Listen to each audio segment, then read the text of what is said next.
बीते 4 दिनों से सोशल मीडिया पर एक लगातार बहस चल रही है जिसमें कि ध्रुव राठी जो कि एक यूट्यूबर हैं, उन्होंने एक वीडियो बनाया जिसका टाइटल जो है वो है is India becoming a dictatorship.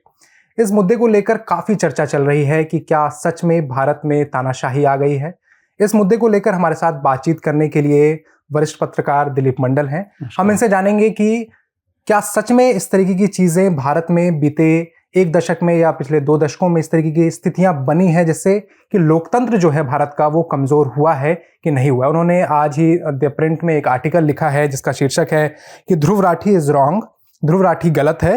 If Modi is a dictator why did he fail so often to get what he wants. अगर मोदी डिक्टेटर हैं तो वो लगातार कई मसलों पर क्यों विफल रहे हैं। उन्होंने इसके लिए अपने 7-8 पॉइंट्स में अपने तर्क दिए हैं कि मोदी क्यों लगातार पिछले 10 सालों में काफ़ी सारे मुद्दों पर विफल रहे हैं। दिलीप जी, बहुत बहुत स्वागत है इस कार्यक्रम में।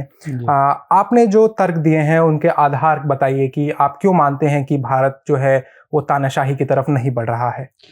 देखिए, ध्रुव राठी अपनी वीडियो में जो तर्क लेकर आए हैं वो कुछ इस तरह से हैं कि भारत में जो डेमोक्रेसी है वो खतरे में है, और खास करके उन्होंने जो उसके सिम्टम्स बताए हैं कि हॉर्स ट्रेडिंग हो रही है, मीडिया अब स्वतंत्र नहीं रहा, गवर्नर जो है वो राज्यों में जाकर अपने ढंग से मनमानी करते हैं, राज्यों के अधिकार सीमित किए जा रहे हैं और राज्यों के फाइनेंशियल राइट्स भी लिमिट किए जा रहे हैं। ये उन्होंने 5-7 सिम्टम्स बताए हैं जिसके आधार पर वो भारत को डिक्टेटरशिप बताते हैं। लेकिन डिक्टेटरशिप की जो क्लासिकल परिभाषा है वहाँ से मुझे लगता है कि भारत न सिर्फ दूर है बल्कि भारत की दिशा भी उस ओर नहीं है। और इसके लिए जो मैंने तर्क इस कॉलम में मुख्य रूप से रखा है वो सिर्फ मैंने एक पहलू को उठाया है, हालांकि इस पर भी और बात हो सकती है। जो डिक्टेटरशिप है उस पर मैंने तर्क ये रखा है कि बेशक ये सच है कि नरेंद्र मोदी ने 2014 और 2019 में उनके नेतृत्व में बीजेपी ने पूर्ण बहुमत की सरकारें बनाई हैं, और कई राज्य ऐसे हैं जहां पर उनकी सरकारें हैं, लेकिन ज़्यादातर राज्य अभी बीजेपी के कंट्रोल में नहीं है।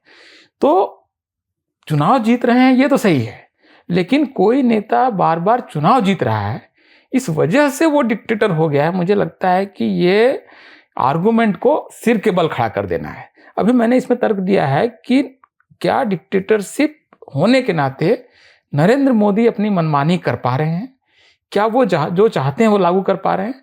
और मैंने 8 ऐसे उदाहरण बताए हैं जिसमें मैंने बताया है कि नरेंद्र मोदी चाहते थे और नहीं कर पाए, क्योंकि भारत में जो अंतःक्रियाएं हैं पक्ष विपक्ष की और तमाम इंस्टीट्यूशंस हैं, सिविल सोसाइटी है, जनता का विरोध है, इन तमाम कारणों से वो नहीं कर पाए हैं। और वो लिस्ट कुछ इस तरह से है। मैं आपको संक्षेप में बताऊं कि नरेंद्र मोदी ने सरकार में आने के बाद 2014 में पहला जो उनका ड्रीम था कि वो जुडिशियरी में रिफॉर्म लाएंगे, क्योंकि जुडिशियरी बहुत बुरे हाल में है, 5 करोड़ केसेस पेंडिंग है और तमाम तरह से है।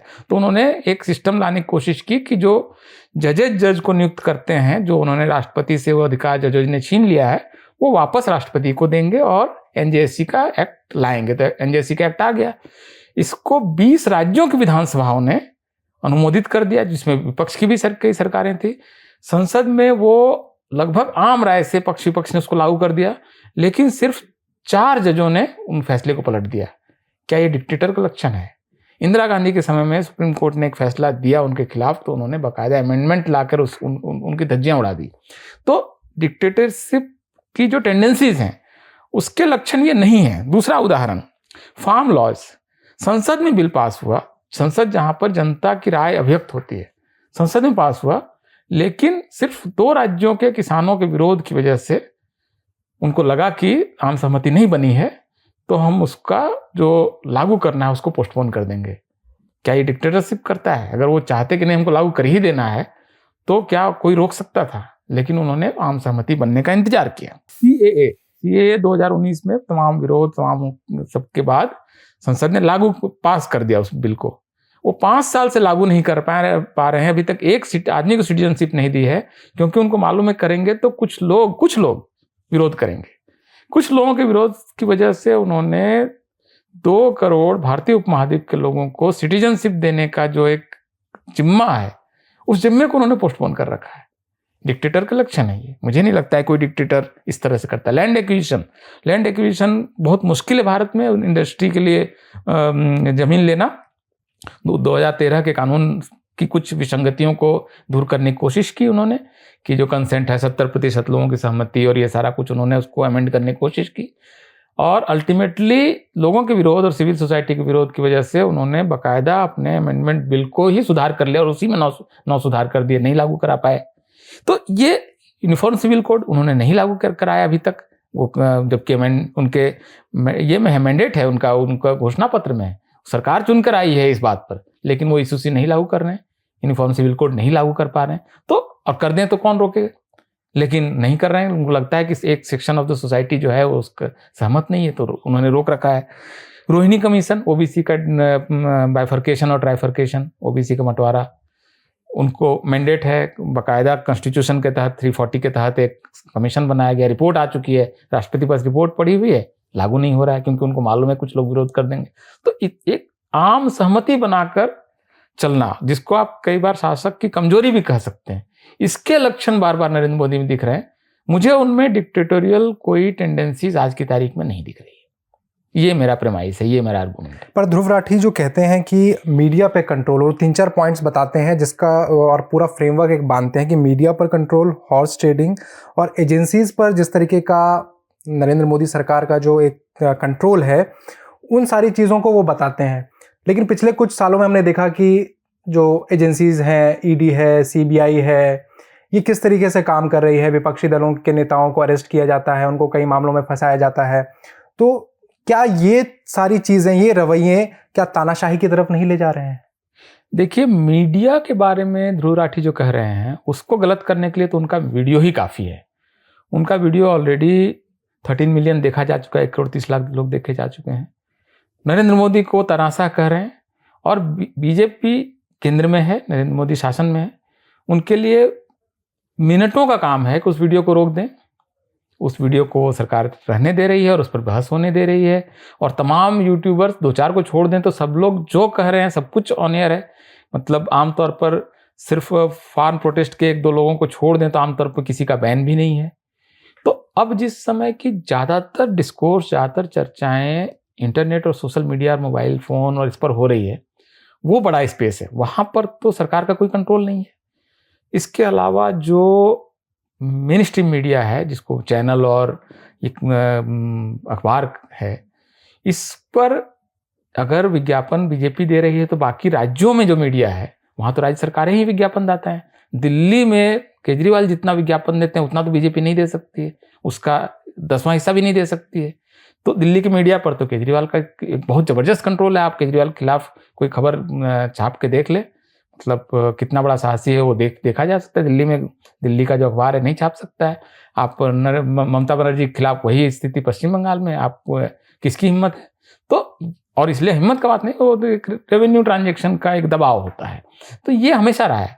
देखिए, कंट्रोल तो तब था जिस समय कि सिर्फ दूरदर्शन और आकाशवाणी था, कांग्रेस की सरकार थी। आप ये दोनों फिर आपके सरकारी कर्मचारी वहाँ नियुक्त होते थे, यही मीडिया था, इसके अलावा कोई मीडिया नहीं था। मतलब डिजिटल मीडिया के नाम पर, मतलब प्रिंट के अलावा तब कंट्रोल था। और उसमें जो अखबार थे उसमें भी बिरला जी का अखबार था और डालमिया जी का अखबार था, जो कांग्रेस के करीबी परिवार के थे। मुख्य रूप से 2 मीडिया हाउसेस थे। कंट्रोल उस समय हो सकता था। आज जबकि लाखों लोग अपनी बात कह सकते हैं सोशल मीडिया के जरिए, यूट्यूब के जरिए, इस समय क्या कंट्रोल है? मतलब कोई एंकर बाहर निकल के आता है, नौकरी नहीं कर रहा है, वो यूट्यूब पे आता है और डेली 10-20 लाख लोगों तक पहुंच रहा है, बल्कि चैनल उतने लोगों तक नहीं पहुंच पा रहा था। तो कंट्रोल अब एक तो हो गया बहुत मुश्किल, और दूसरा कि ये जो कहा जा रहा है कि जांच एजेंसियां, भाई जांच एजेंसियों की जहां तक बात है तो सीबीआई नहीं थी और सीबीआई बनी, कांग्रेस ने उसको बनाया ताकि राज्यों में पुलिसिंग जा सके, क्योंकि कानून और व्यवस्था राज्य सरकार के अधिकार में था। तो राज्यों में घुसना है, इसके लिए सीबीआई दिल्ली पुलिस एक्ट के तहत उसका गठन हुआ और राज्यों में वो ले जाकर कार्रवाइयाँ वो करती रही। मुलायम सिंह यादव से लेकर लालू प्रसाद यादव, मायावती, इन सबके खिलाफ जो सीबीआई वगैरह की जांचें हुई हैं, कांग्रेस के समय में भी हुई है। तो और या ईडी भी उसी तरह कांग्रेस के समय में बनी, जो मतलब अनलिमिटेड पावर उसके पास आए, ये बीजेपी के समय तो हुआ नहीं है। तो ये कोई कह सकता है कि उस समय गलत था तो क्या अभी भी गलत है? तो मैं कहूँगा राजनीतिक परंपरा है। देश जैसे चल रहा है वैसे ही चल रहा है। बीजेपी ने बेशक उसमें कोई सुधार नहीं किया है, लेकिन 2014 से भारत का इतिहास शुरू नहीं हुआ। इन सारी चीज़ों में जब भी कहते हैं हॉर्स ट्रेडिंग तो आज तो लगभग खत्म हो चुकी है। हॉर्स ट्रेडिंग तो वो 70s और 80s में हुई, जबकि 40-50 एमएलए इधर से उधर टहलते हुए चले जाते थे और ऐसे चले जाते थे जैसे एक कमरे से दूसरे कमरे में जा रहे हैं। आया राम गया राम को मुहावरा हरियाणा पॉलिटिक्स से शुरू हुआ। आज इसकी सरकार है, अगले दिन उसकी बन गई, तीसरे दिन उसकी बन गई, और बहुत बड़े पैमाने पर डिफेक्शंस होते रहे। हॉर्स ट्रेडिंग मतलब रिसोर्ट में ले जाना। मैं सिर्फ ये नहीं कह रहा हूं कि बीजेपी दूध की धुली है, मैं सिर्फ ये कह रहा हूं कि इतिहास 2014 से शुरू नहीं हुआ है। पर ये तर्क देना कितना सही है कि जो आज हो रहा है वो पहले भी हुआ था? वही मैं कह रहा हूं कि मैं ये नहीं कह रहा हूं कि जो पहले हुआ था इसलिए आज भी होना चाहिए। आप बीजेपी से बहुत हाई स्टैंडर्ड की उम्मीद कर रहे हैं अगर, या धुराठी कर रहे हैं, बहुत अच्छी बात है कि बीजेपी से उनको उम्मीद है कि जो पीछे गड़बड़ियां चली आ रही थी उसको बीजेपी ठीक करेगी।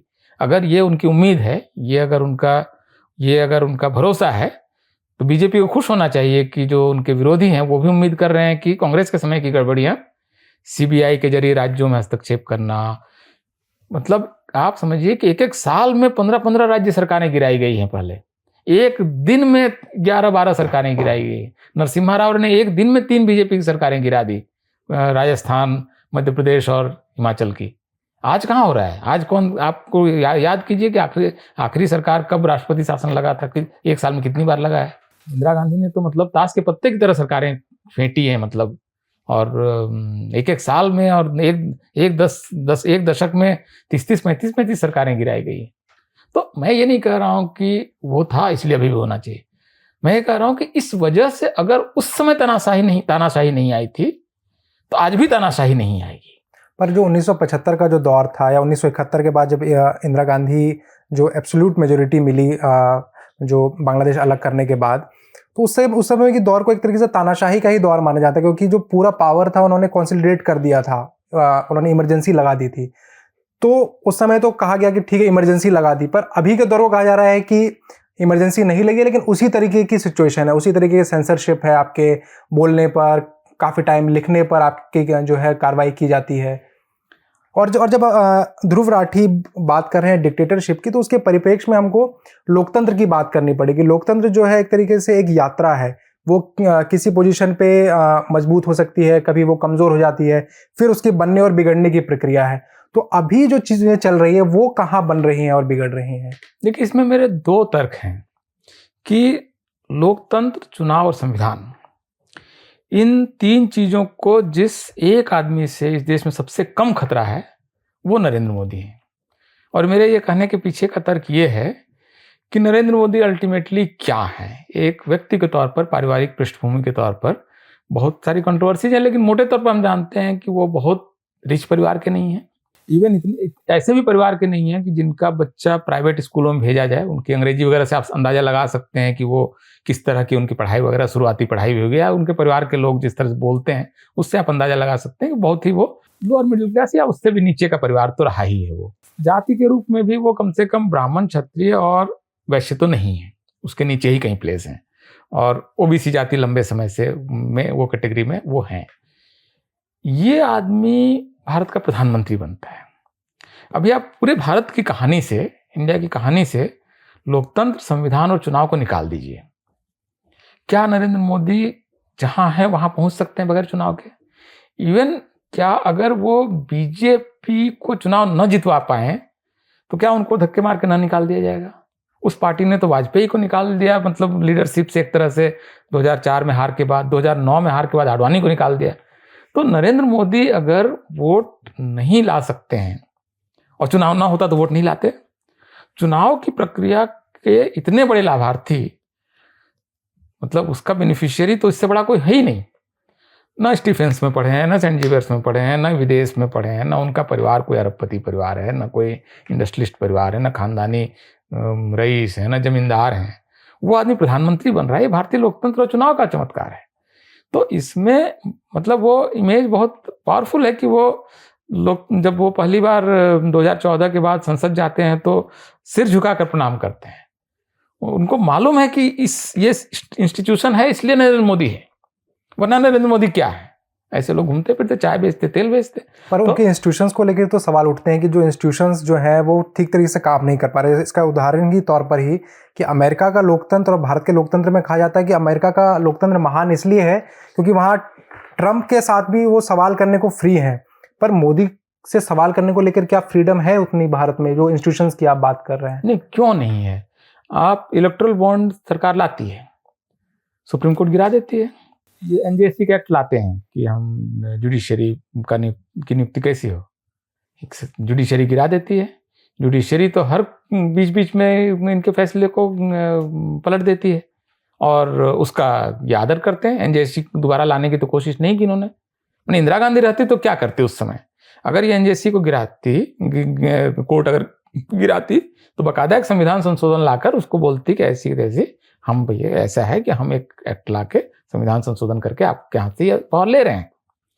This is dictatorial attitude. ये यहाँ पर डिक्टेटरशिप के आप इंस्टीट्यूशन की हमें परवाह नहीं है। नरेंद्र मोदी तो समझिए कि राम मंदिर का आंदोलन बीजेपी का पुराना आंदोलन है। जिस समय आडवाणी, वाजपेयी और मुरली मनोहर जी की लीडरशिप थी, उस समय तो जबरदस्ती उन्होंने मस्जिद गिराई। 2014 में इनकी सरकार आती है और नरेंद्र मोदी 6 साल, 7 साल, 8 साल वेट करते हैं कि सुप्रीम कोर्ट का जब ऑर्डर आएगा तब बनाएंगे। तो इंस्टीट्यूशन का आदर और कैसे कर सकता है कोई आदमी? मतलब ये आडवाणी की अगर बीजेपी होती तो अपने 1 लाख कार्यकर्ता भेज के बोलते बनाओ यहाँ पर। ये तरीका है ना, मतलब बीजेपी की पिछली लीडरशिप का जो तरीका है, उनका तरीका तो वो था कि हम आए हैं, अब हम जमीन समतल करेंगे। वाजपेयी जी ने बोला था ना, भाई जमीन समतल करनी पड़ेगी, समतल कर दिया लोगों ने। लेकिन नरेंद्र मोदी ने तो ये नहीं कहा कि अभी जाकर चल के बना लेते हैं, कोर्ट के ऑर्डर का इंतजार किया ना। इंस्टीट्यूशन का आदर आखिर और आदमी कैसे कर सकता है? अयोध्या, काशी और मथुरा तो उनके एजेंडे पे है, नहीं भेज रहे हैं ना 1 लाख कार्यकर्ता की जाके बना के चले आओ और कंट्रोल कब्जा ले लो। कोर्ट का ऑर्डर आता है तो वो जाते हैं, कोर्ट मना कर देता तो नहीं जाते हैं। तो अल्टीमेटली इंस्टीट्यूशन का आदर आदमी के एक्ट में दिखता है, जो उसके काम में दिखता है। एक आदर्श डेमोक्रेसी कैसी होनी चाहिए, इसको लेकर तो फिर भी बहस हो सकती है, लेकिन क्या जो दिशा है अभी लोकतंत्र की, क्या आज भी चुनाव होंगे तो 60-70% लोग वोट देने की लाइन पे लगेंगे नहीं? क्या लोगों को भरोसा है ना, विश्वास है अभी भी कि हम इस सरकार को गिरा सकते हैं? ये फेथ जो है, क्यों बीजेपी सारे राज्य कंट्रोल नहीं कर पा रही ना, सिर पटक के रह जा रही है ना कि तमिलनाडु में घुस जाए, नहीं घुस पा रहे हैं। क्या डिक्टेटोरियल तरीका क्या होता है? 1976 में इंदिरा गांधी ने डीएमके की सरकार को उठा के फेंक दिया समुद्र में, मुख्यमंत्री सारे हटा दिए गए, डीएमके के सारे कार्यकर्ता, बड़े कार्यकर्ता जेल में डाल दिए। अब डीएमके, अब तमिलनाडु को बीजेपी भी कंट्रोल करना चाहती है। उनका तरीका क्या है? सभाएं कर रहे हैं, रैलियां कर रहे हैं, उठा के स्टालिन की सरकार को उठा के मतलब हिंद महासागर में नहीं फेंक रहे हैं ना, जो इंदिरा गांधी ने किया था। पर कोई अपराध नहीं था डीएमके का उस समय, पूर्ण बहुमत की सरकार थी, इंदिरा गांधी ने उठा के फेंक दिया। या 1957 मोस्ट प्रोबेबली नेहरू को पसंद नहीं आया सिर्फ कि एक लेफ्ट की सरकार बन गई केरल में और हम सब जगह कांग्रेस की सरकार है, लेफ्ट की सरकार कैसे बन गई, उठा के फेंक दिया। एक दिन मन किया कि नहीं, ये सरकार ठीक नहीं लग रही है, इसको हटा देते हैं। पर बीते 10 सालों में भी तो कई सरकारें बनी हैं और बिगड़ी हैं, उनको हटाया गया है। बनी और बिगड़ी की आप विधायकों के इधर उधर होने से बिगड़ना एक चीज है और आप उठा के फेंक दे रहे हैं दूसरी चीज है। तो ये दूसरा तरीका नहीं है क्या? दूसरा तरीका, हाँ बेशक दूसरा तरीका ये है, लेकिन ये क्योंकि आपने डिक्टेटोरियल अगर वो नहीं है, हाँ, तो ये डिक्टेटोरियल तो कतई नहीं है कि आपके विधायक टूट गए। नहीं, हम तो मान रहे हैं कि वो डिक्टेटोरियल है, तो अभी नहीं मान रहे ना। हम तो ध्रुव राठी के अपनी वीडियो में कहाँ बोला कि डिक्टेटोरियल, ब्लेटेंट डिक्टेटोरियल कार्य कांग्रेस की सरकारों ने किया था, उससे मिलता जुलता, उससे कम डिग्री की तानाशाही नरेंद्र मोदी की है। तो उन्होंने कहा नहीं, उन्होंने तो कहानी 2014 से शुरू की। हाँ बिल्कुल। तो इनका इतिहास मतलब उनकी कहानी पैदा हो रही है 2014 में। उससे पहले बहुत कुछ होना। बम्बई की सरकार गई, पंजाब में कांग्रेस के शासनकाल के दौरान लगभग 10 साल 3,500 दिन, 3,500 डेज से ज्यादा राष्ट्रपति शासन रहा। डिक्टेटर होना अगर वहां नहीं था, अभी कैसे है फिर? हमें अब कोई डर नहीं लगता है ना कि आम आदमी की सरकार, पार्टी की सरकार पंजाब में गिरा दी जाएगी? है किसी को डर? क्यों नहीं है? ये डर लेकिन कांग्रेस के समय में क्यों था ना, हर समय लगता था ना गिरा देंगे, ये जब चाहे गिरा देंगे, चुटकियों में गिरा देंगे, कुछ सोचना नहीं, रात को मन करेगा गिरा देंगे। नहीं हो रहा है ना। तो अल्टीमेटली डेमोक्रेसी की फंक्शनिंग को देखते हुए मैं सिर्फ ये नहीं कह रहा हूं कि बहुत आदर्श स्थिति है, मैं सिर्फ ये कह रहा हूं कि जो खतरा बताया जा रहा है वो उतना रियल नहीं है, उसकी इंटेंसिटी नहीं है। और आप अगर इसको डिक्टेटरशिप बोलेंगे तो सचमुच की जब डिक्टेटरशिप आ जाएगी तब क्या बोलेंगे आप? भेड़िया आया इसी को बोलते हैं ना, जब आप लोगों को आप इम्यून भी कर दे रहे हैं। अच्छा ये डिक्टेटरशिप है, अच्छा इससे ज्यादा होगा तो आप क्या करेंगे? इससे तीखा चिल्लाएंगे और उसके बाद क्या करेंगे? रोने लगेंगे। तो आप डिक्टेटरशिप अगर मान रहे हैं कि क्रमिक रूप से आ रही है तो फिर आपको बताने पड़ेंगे सिम्टम्स क्या है। ये नहीं हो सकता है कि हॉर्स ट्रेडिंग हो रही है। अरे हॉर्स ट्रेडिंग आज क्या हो रही है? जो हुई थी उसके हिसाब से उस समय डिक्टेटरशिप नहीं थी। एजेंसियों का इस्तेमाल सिर्फ यूपीए में कांग्रेस ने अपने सहयोगी दलों के जितने नेताओं को जेल के अंदर डाला।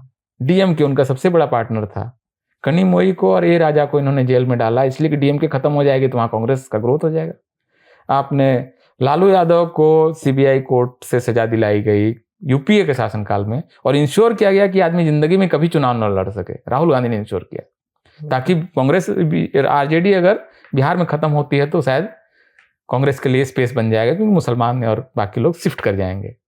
और उस समय आप डीए केस लगाते हैं मुलायम सिंह यादव पे, जो आपकी पार्टी को सहयोग कर रहा है। बहन जी पर, मायावती की सरकार पर ताज कॉरिडोर केस, पार्क का केस, सीबीआई के इतने सारे केसेस लगे, तो आप भी तो कुछ कर रहे थे ना।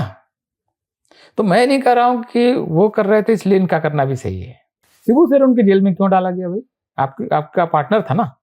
शिबू सोरेन को आपने जेल में ही नहीं डाला, उन पर जो मुकदमा का फैसला आया तो आप हवाई जहाज से भी नहीं ले गए उसको, आप एक साधारण ट्रेन से ले गए दिल्ली से धनबाद तक, सारे रास्ते, ताकि तमाशा हो। तो आप किसी नेता को खत्म करने के लिए आप जितने ब्रूटल हो सकते हैं उसको देखते हुए आप आज जो है उसको डिक्टेटरशिप नहीं कर सकते। तो क्या आज की एजेंसीज फ्रीली काम कर पा रही है? कभी एजेंसीज फ्री काम नहीं करती है। कोई दुनिया में कोई भी देश में एजेंसीज फ्रीली नहीं काम कर सकती है, संभव नहीं है। अल्टीमेटली पीपुल्स विल जिसके पास है वो सरकार है। जनता की महत्वाकांक्षाओं की अभिव्यक्ति सरकार के जरिए होती है। उसमें जो एजेंसियां हैं वो अल्टीमेटली सरकार की एजेंसियां हैं, सरकार के तहत काम करती हैं, सरकार के बजट से चलती हैं। तो आपने सीबीआई जैसे प्रधानमंत्री कार्यालय के डायरेक्ट अंडर में डाला गया है, उसको कांग्रेस ने डाला है उसको। वो कोई मतलब इंडिपेंडेंट एजेंसी के तौर पर उसको कभी विकसित नहीं किया गया है। ईडी जो है वो सरकार के अधीन काम करने वाली संस्था है, सरकारी कर्मचारी उसमें होते हैं। तो फिर ऐसा क्यों है कि इलेक्शन कमीशन जो है वो जब नरेंद्र मोदी भाषण देते हैं, स्पीच देते हैं इलेक्शनों में, उनके खिलाफ कोई नोटिस जारी नहीं करती है जब वो ममता बनर्जी के खिलाफ कुछ बोलते हैं, और वही चीज़ अगर विपक्ष के नेता जो है वो बोलते हैं तो उन्हें एक नोटिफिकेशन या लेटर जारी कर दिया? क्या इलेक्शन कमीशन फ्रीली काम कर पाएगा? अब तो ये पूरा साल जो है ये इलेक्शन का ही साल है, 2 महीने 3 महीने बाद चुनाव है। इलेक्शन कमीशन की भूमिका को कैसे देख रहे हैं? क्या वो पारदर्शी होकर काम कर रहा है? इलेक्शन कमीशन भारत की आज़ादी के बाद से हमेशा सरकार गठित करती रही है, सरकार ही गठित करती रही है। और उसको लेकर कैसे गठन होगा ये सरकार को ये जिम्मा दिया गया, उसको लेकर संविधान में कहा गया है कि आप इसको लेकर एक कानून बनाइए। तो विभिन्न सरकारें आई, किसी ने कानून बनाया नहीं। तो ये मामला जो कोर्ट में गया तो कोर्ट ने कहा कि आप एक कानून बनाइए, जब तक कानून नहीं बनाते हैं तब तक थोड़ा एक सीट हमको भी दे दीजिए। कोर्ट ने कहा कि हम भी बैठेंगे इसके चुनने में। तो चीफ जस्टिस बैठेंगे, बहुत अच्छी बात है, लेकिन चीफ जस्टिस तो सीबीआई की नियुक्ति में बैठते हैं, तो सीबीआई फिर आप आरोप कैसे लगा सकते हैं? अगर चीफ जस्टिस की नियुक्ति कमेटी में होना, उसके निष्पक्ष होने की गारंटी है, तो सीबीआई के चीफ की नियुक्ति में चीफ जस्टिस बैठते हैं, फिर सीबीआई को आप तोता नहीं कर सकते हैं। तो ये बोल देना बहुत आसान है, और अल्टीमेटली इस देश में सरकारें चुनाव आयोग बनाती हैं, वो चुनाव आयुक्त जो है चुनाव कराते हैं और सरकारें हारती हैं। भाई जिसकी सरकार होगी उसके पक्ष में कभी नहीं हुआ है, क्योंकि फिर आपका ये मानना है कि उसके पक्ष में काम करेगी वो? नहीं करती ना। करती अगर तो वाजपेयी की सरकार के बाद जब चुनाव हुआ 2004 में, तो वो चुनाव आयुक्त तो वाजपेयी के नियुक्त किए हुए थे, वाजपेयी हारे। मनमोहन सिंह के नियुक्त किए हुए चुनाव आयुक्त की निगरानी में 2014 का चुनाव हुआ, मनमोहन सिंह हारे, या सेशन वगैरह जो भी अच्छे चुनाव आयुक्त कहे जाते हैं, सब तो सरकारों के नियुक्त किए हुए लोग। हाँ बिल्कुल। तो सरकारों के नियुक्त किया हुआ आदमी बदमाश होगा, ये मानने का मतलब पीछे का आपका अतीत तो इसकी पुष्टि नहीं कर रहा है। इससे कैसे साबित हो रहा है कि पीछे चुनाव आयुक्त तो सरकारें बनाती थी, और तब तो ये साबित होता अगर सरकार बनाती और सरकारें नहीं बदलती। तो चुनाव आयोग चुनाव कराता है, लेकिन वो कोई मतलब अल्टीमेट नियंता नहीं है लोगों के, करोड़ों लोग किसको वोट डालेंगे ये चुनाव आयोग तो नहीं तय कर सकता। वो ज़्यादा से ज़्यादा क्या करता है, चुनाव का डेट सरकार की सुविधाजनक रख देगा, 2 नोटिस इनको ज़्यादा इशू कर देगा, 2 छापे वो विपक्ष वालों पर ज़्यादा डाल देगा, लेकिन वो कोई मतलब चुनाव भारत जैसे विविधतापूर्ण देश में मतलब लाखों बूथ हैं और इतनी विविधता है, यहाँ पर चुनाव आयोग कोई बहुत निर्णायक अगर भूमिका निभाता तो कोई सरकार नहीं हारती। तो सरकारें कैसे हार रही हैं? मतलब सरकारों को तो हारना ही नहीं चाहिए। फिर सरकार का बनाया हुआ चुनाव आयोग, सरकार के बनाए हुए चुनाव आयुक्त। अभी जो मामला आया चंडीगढ़ से, उसमें सुप्रीम कोर्ट में भी गया मामला। तो चंडीगढ़ का जो मैटर है वो देखिए, उसमें एक तो कि वो केंद्रीय चुनाव आयोग नहीं कराता है, नगर निगम का चुनाव जो है वो स्थानीय लेवल पर वो होता है। उसमें कोई भी अधिकारी तमाम तरह के, आप जानते हैं मतलब आप यहाँ तो फिर भी चुनाव हुआ, मतलब कई राज्यों में यूपी समेत कैंडिडेट ही नहीं खड़ा होने दिया जाता है। मतलब आप यूपी में तो इतना कॉमन है कि पंचायत, जिला पंचायत चुनाव में मतलब दर्जनों जगहों पर तो मतलब विपक्ष का कैंडिडेट ही नहीं आता है, आता है उसका वहीं पर रद्द कर देते हैं, वो मतलब चुनाव भी नहीं होता है। तो स्थानीय, मैं यही कह रहा हूँ कि भारत देश अपने ढंग से चल रहा है, मतलब ये इसमें कोई नरेंद्र मोदी के आने से सब जादू होके सब हो जाएगा, अगर इतनी बड़ी उम्मीद है तो नरेंद्र मोदी की सबसे बड़ी कामयाबी है कि लोग उनसे इतना उम्मीद कर रहे हैं कि सब कुछ साफ सुथरा कर देंगे वो। तो ये उसमें बदमाशी हुई है, बिल्कुल बदमाशी हुई है, क्योंकि वो मतलब जिस तरह से उनकी नियुक्ति हुई है बीजेपी के वो नेता थे मिस्टर मसीह, उसको राज्यपाल ने उसमें उनको नॉमिनेट कर दिया और उनके हाथ में आया तो उन्होंने अपने पार्टी के लिए काम कर दिया। तो ये बिल्कुल समस्या है। लेकिन जहाँ पर राज्य सरकारें और बाकी चीज़ें इधर से उधर होती रही हैं, वहाँ पर एक नगर निगम चुनाव का मामला निश्चित रूप से बुरा है, लेकिन क्या उससे भारत का लोकतंत्र खतरे में आ गया है? यही सवाल क्या आपने तब कभी पूछा गया है? क्या अगली बार भी पूछा जाएगा? जबकि सिर्फ इसलिए कि देखिए सोशल मीडिया का ज़माना है, बहुत पावर है उस कैमरे की, उसकी एक इमेज इधर से उधर मतलब ओपिनियन को शिफ्ट कर सकती है। लेकिन आप समझिए ना कि अगर 50 जगहों पर कैंडिडेट ही नहीं खड़े होने दिए गए, अभी वो अगर मतलब प्रॉब्लम नहीं है, निश्चित रूप से ये गलत हुआ है, कार्रवाई होनी चाहिए और उसको सजा भी मिलनी चाहिए, सबको स्वागत करना चाहिए, सब जगह बिल्कुल ये होना चाहिए, सीरियस है। लेकिन इसकी वजह से पूरे भारत का लोकतंत्र खतरे में आ गया, मुझे नहीं लगता है कि ये मतलब वही बहुत ज़्यादा आप प्रोपोर्शन होना चाहिए। इतनी बड़ी समस्या है, उसका शोर इतना ही बड़ा होना चाहिए, मतलब उसका शोर यहाँ नहीं जाना चाहिए। ध्रुव राठी बोलते हैं कि is India becoming a dictatorship. तो मेरा ये मानना है, या मैं ये इस चीज़ को इस तरीके से देखता हूँ कि ध्रुव राठी एक तरीके से कई प्रवृत्तियों के बारे में बताते हैं कि ठीक है, डायरेक्ट तानाशाही नहीं बोला जा सकता और बोलना भी नहीं चाहिए क्योंकि उस तरीके की स्थितियां नहीं है। वो प्रवृत्तियां बता रहे हैं कि इस तरीके की सिचुएशन हो रही हैं हमारे समाज में और एक क्युमुलेटिव वे में उस तरफ ले जा रही हैं। यही दूसरी चीज़ और हम बात करते हैं कि जो लोकतंत्र में संसदीय लोकतंत्र भी अहम है। तो पिछले 10 साल के जो संसदीय लोकतंत्र में हम देखें तो कई अहम बिल्स पर जो है वो बातचीत नहीं होती। कई बिल्स इस तरीके से पेश किए जाते हैं कि विपक्ष को पता भी नहीं होता कि ये बिल पेश होने वाला है, क्योंकि इसकी जानकारी देना भी ज़रूरी है ताकि जो विपक्ष के नेता है वो भी तैयारी के साथ आए उस पर बात करने के लिए। तो क्या ये एक्सप्रेशन जो है, स्पीच जो है, इसका रिडक्शन नहीं है? क्या इसको मिनिमाइज करने की कोशिश नहीं? निश्चित रूप से संसदीय लोकतंत्र में चर्चाओं के जरिए सहमति तक बनने की कोशिश होनी चाहिए। बहुमत है बीजेपी का तो ये सारे बिल पास तो होंगे ही होंगे, मतलब कितनी भी चर्चा हो जाए, बहस हो जाए, अल्टीमेटली बीजेपी का जिस स्तर का जनता ने उसको बहुमत दिया है और जो मैंडेट है उसकी वजह से उसमें से ऐसा नहीं है कि कोई बिल नहीं पास होता।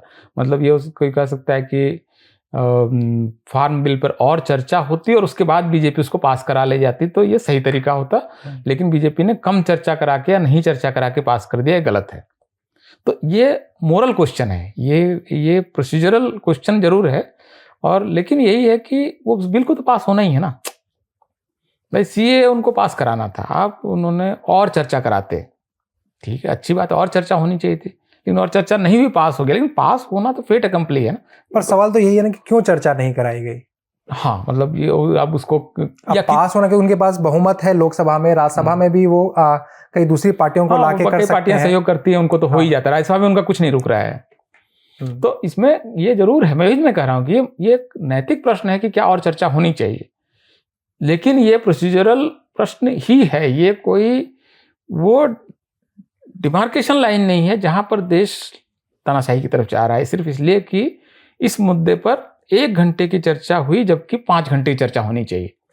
ये तो प्रोसीजरल इशू है ना कि भाई ठीक है, आपने फार्म बिल पर चर्चा के लिए सिर्फ 3 घंटे नियुक्त किए, क्यों नहीं 5 घंटे लगाए आपने उसमें? 3 घंटे ही आपने क्यों दिए? ये तो प्रोसीजरल इशू है कि 3 घंटे के बाद आप 5 घंटा लेते। और पार्लियामेंट पूरी बहस का अकेला एरिना तो है नहीं। आज की तारीख में राहुल गांधी एक प्रेस कॉन्फ्रेंस करते हैं, वो 50 लाख 60 लाख लोग देखते सुनते हैं। तो ऐसा नहीं कि वो सारी बहस अंदर ही खत्म हो जाती है। अल्टीमेटली सीए पास कराकर भी 5 साल नहीं लागू कर पा रहे हैं ना, क्योंकि बाहर उसकी जो चर्चा है वो सरकार सहमति नहीं बना पा रही है। फार्म बिल पार्लियामेंट में आपने कम बहस के साथ पारित करा दिया, बाहर खूब बहस हुई और अल्टीमेटली वो बाहर वाली बहस का प्रेशर इतना है कि नहीं पास करा पाए।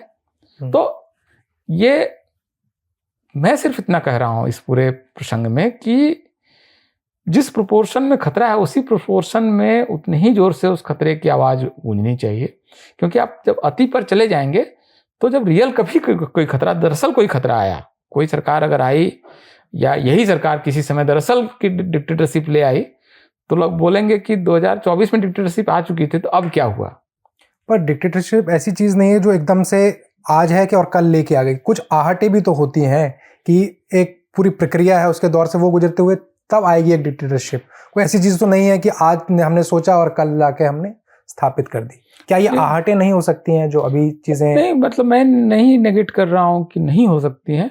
मैं निजी तौर पर मैं ये मानने के लिए तैयार नहीं हूं कि नरेंद्र मोदी इस देश में चुनाव और लोकतंत्र का सिस्टम खत्म करना चाहेंगे। वही उनकी सबसे बड़ी ताकत है। आज चुनाव खत्म हो जाए, बीजेपी कल किसी दूसरे नेता को बैठा देगी सर पे। नरेंद्र मोदी की फिर उनको जरूरत क्या रह जाएगी? नरेंद्र मोदी सिर्फ इसलिए हैं क्योंकि वो वोट ला पा रहे हैं। चुनाव ही ना हो, नरेंद्र मोदी क्या बेचते हैं भाई फिर? तो इसलिए नरेंद्र मोदी को चुनाव से इतना ज्यादा फायदा है कि वो आदमी चुनाव हर हाल में कराएगा। दुनिया कोई ताकत उनको चुनाव करवाने से नहीं रोकेगी। और एक अंतिम सवाल, फिर हम इस चर्चा को खत्म करेंगे। प्रशांत किशोर ने कुछ समय पहले एक इंटरव्यू में बोला था कि जिस तरीके से राहुल गांधी पिछले 1 दशक में उन्होंने कई चुनाव हारे, वो पार्टी को लीड कर रहे थे, इतने सारे चुनाव हारे, अगर मोदी उतने चुनाव अगर हारते, उनका ये कहना था, तो उन पे इतना सामर्थ्य नहीं था या वो जनता को फेस ही नहीं कर पाते। नहीं, बीजेपी तो मुझे लगता है कि हारने वाला कोई नेता बर्दाश्त ही नहीं करती है। और बल्कि ये मुश्किल डायनेस्टी वाली पार्टियों की है कि 20 चुनाव भी हार जाएंगे तो राहुल गांधी ही अध्यक्ष रहेंगे। और वो समाजवादी पार्टी के लिए भी सच है, आरजेडी के लिए भी सच है, और एक लेवल पर डीएमके के लिए भी सच है। लेकिन लेफ्ट पार्टीज और बीजेपी जो है वो हारने वाले नेता को बदल सकती है। प्रकाश कारात नहीं डिलीवर कर रहे हैं, येचुरी को उठा के ले आए। वो येचुरी 3 बार से नहीं डिलीवर कर रहे हैं, कल वो किसी और को उठा के ले आएंगे। केरल की सीपीएम लगभग स्वतंत्र रूप से उन्होंने चलाने के लिए छोड़ भी दिया। येचुरी वगैरह का बहुत कम हस्तक्षेप हुए क्योंकि वहां सरकार बना पा रहे हैं। बंगाल वालों का वर्चस्व खत्म हो गया क्योंकि वो चुनाव हार रहे हैं। तो जो एक चपलता होनी चाहिए लीडरशिप में, वो चपलता तो बीजेपी दिखा रही है ना कि हमारा नेता नहीं डिलीवर कर रहा है, इसको धक्के मार के बाहर निकालो, दूसरा ढंग का आदमी लाओ। ये तो लोकतंत्र की ताकत है ना। लेकिन चुनाव जिताए उसी को हम 20 बार चुनाव हारे फिर भी हम उसको सर पे बैठाए रखें इसलिए कि वो एक्स जी का बेटा है। ये तो मतलब इससे भयानक अनडेमोक्रेटिक चीज क्या हो सकती है कि आप 5 चुनाव लगातार हार गए लेकिन आप पार्टी के सिर पे बैठे रहेंगे क्योंकि आप उस परिवार से हैं। ये अनडेमोक्रेटिक है ना। ये पार्टी के अंदर की डेमोक्रेसी का निगेशन है। आज की तारीख में बीजेपी में एक आदमी ज्वाइन करता है, एटलीस्ट सिद्धांत तौर पर, एक्चुअल सब लोग नहीं होगा, लेकिन वो सोच सकता है कि मैं प्रधानमंत्री बीजेपी का बन सकता हूं या पार्टी का अध्यक्ष बन सकता हूं। क्या कांग्रेस में आज ज्वाइन करने वाला एक आदमी ये सपना भी देख सकता है कि मैं पार्टी का मतलब शीर्ष नेतृत्व मेरे हाथ में आएगा? समाजवादी पार्टी में, आरजेडी में संभव है क्या? इवन झारखंड मुक्ति मोर्चा में। तो आप मतलब आप लिमिट कर दे रहे हैं ना बाकी लोगों के लिए कि ठीक है बाकी सब तो ठीक है, तुम पार्टी के प्रधान महासचिव तक सोच लो, उपाध्यक्ष तक सोच लो, या हो सकता है कि वो परिवार अगर चाहेगा तो तुमको अध्यक्ष के तौर पर भी बैठा देगा, लेकिन कंट्रोल उनके हाथ में रहेगा। तो बीजेपी और लेफ्ट दो छोर हैं, लेकिन दोनों छोर में एक समानता है कि वहां पर पार्टी के स्ट्रक्चरल लेवल पर डेमोक्रेसी है। वामपंथी पार्टियों और बीजेपी में, दोनों में स्ट्रक्चरली डेमोक्रेसी है। बीच में जो परिवारवादी पार्टियां हैं उनमें ये समस्या है। बहुत बहुत शुक्रिया दिलीप जी। Thank you. और इस मुद्दे पर अगर आपको और जानना है तो दिलीप मंडल का आप द प्रिंट पर एक लेख पढ़ सकते हैं जिसमें उन्होंने विस्तार से अपने तर्क रखे हैं। और जो लोग ये मानते हैं कि भारत तानाशाही की तरफ बढ़ रहा है तो वो और चीज़ों को देख सकते हैं। ध्रुव राठी से अगर वो रखते हैं कि उनकी बात सही है तो हम मानते हैं कि आप उनके विचारों को मानिए, और इनके विचारों को मानते हैं तो आप इनकी, ये आप दर्शकों पर है। बहुत बहुत शुक्रिया इस पूरे एपिसोड को देखने के लिए।